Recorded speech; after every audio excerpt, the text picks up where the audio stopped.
الحمد لله الذي لم يزل ولا يزال حيا قيوما قادرا سميعا بصيرا اما بعد۔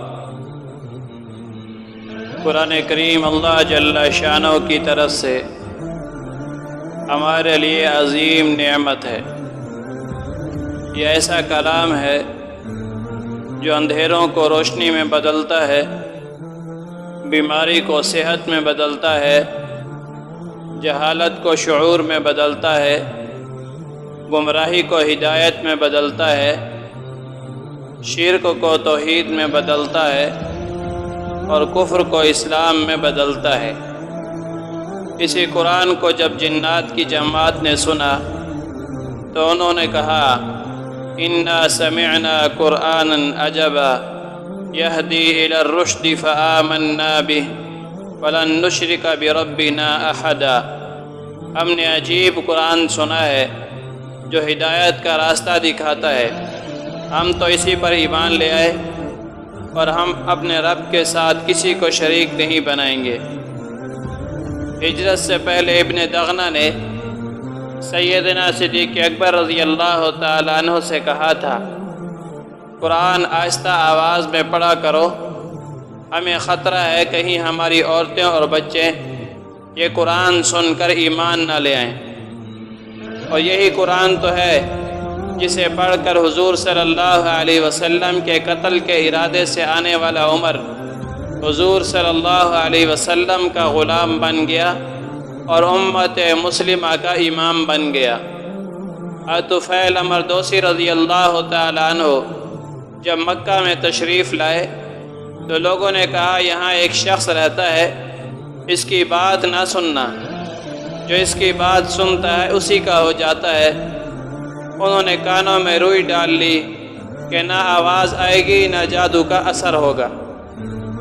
اللہ کی شان، یہ مسجد حرام میں گئے، اللہ کے نبی صلی اللہ علیہ وسلم کھڑے اللہ کا قرآن پڑھ رہے تھے۔ انہوں نے کہا میں قبیلے کا سردار ہوں، سمجھدار آدمی ہوں، اگر یہ سچا کلام ہوگا تو مان لوں گا اور اگر جھوٹا ہوگا تو انکار کر دوں گا۔ کانوں سے روئی ہٹائی، اللہ کا قرآن سننے لگے۔ ادھر قرآن سن رہے تھے، ادھر اللہ کی طرف سے ہدایت کا فیصلہ ہو گیا اور یہ مسلمان ہو گئے۔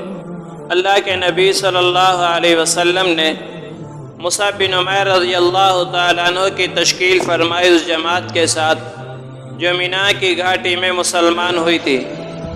اسد بن زرارہ رضی اللہ تعالیٰ عنہ کے ہاں ان کا قیام تھا، یہ لوگوں کو قرآن سناتے اور دین کی تبلیغ کرتے۔ سعد بن معاذ اور اسید بن حضیر یہ قبیلے کے سردار تھے۔ سعد نے اسید بن حضیر سے کہا تم اسد کے پاس جاؤ اور ان سے کہو تم کسی اجنبی کو اپنے ساتھ لائے ہو جو ہمارے ضعیف لوگوں کو بے وقوف بناتا اور بہکاتا ہے۔ اسید بن حضیر نے اسد بن زرارہ سے سختی سے یہ بات کی۔ اسد بن زرارہ نے فرمایا ان کی بات کو سن لو، اچھی لگے تو مان لینا ورنہ انکار میں کوئی مذاکرہ نہیں۔ اسید بن حضیر نے کہا تم نے انصاف کی بات کہی، اور مصعب بن عمیر رضی اللہ تعالیٰ عنہ نے انہیں اسلام کی اچھی باتیں بتائیں اور اللہ کا قرآن سنایا۔ انہوں نے کہا کیا ہی اچھی باتیں ہیں، کیا ہی بہترین کلام ہے، اور یہ مسلمان ہو گئے۔ یہ گئے سعد بن معاذ کے پاس اور ان کو بھی اپنے ساتھ لائے، ان کے ساتھ بھی یہی باتیں ہوئیں، وہ بھی مسلمان ہو گئے۔ سعد بن معاذ اپنے قبیلہ بنو اشہل میں گئے اور ان کے لوگوں کو اکٹھا کر کے کہا میں تم میں کیسا آدمی ہوں؟ انہوں نے کہا آپ سب سے بہتر ہیں، ہم میں سب سے افضل ہیں۔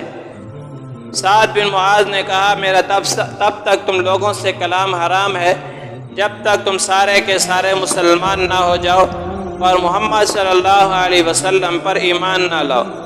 سارا کا سارا قبیلہ ان کی اس بات سے ایمان لایا اللہ جل شانہ کے فضل و کرم سے، اور مصعب بن عمیر رضی اللہ تعالیٰ عنہ انہیں قرآن کی تعلیم دینے میں مشغول ہو گئے۔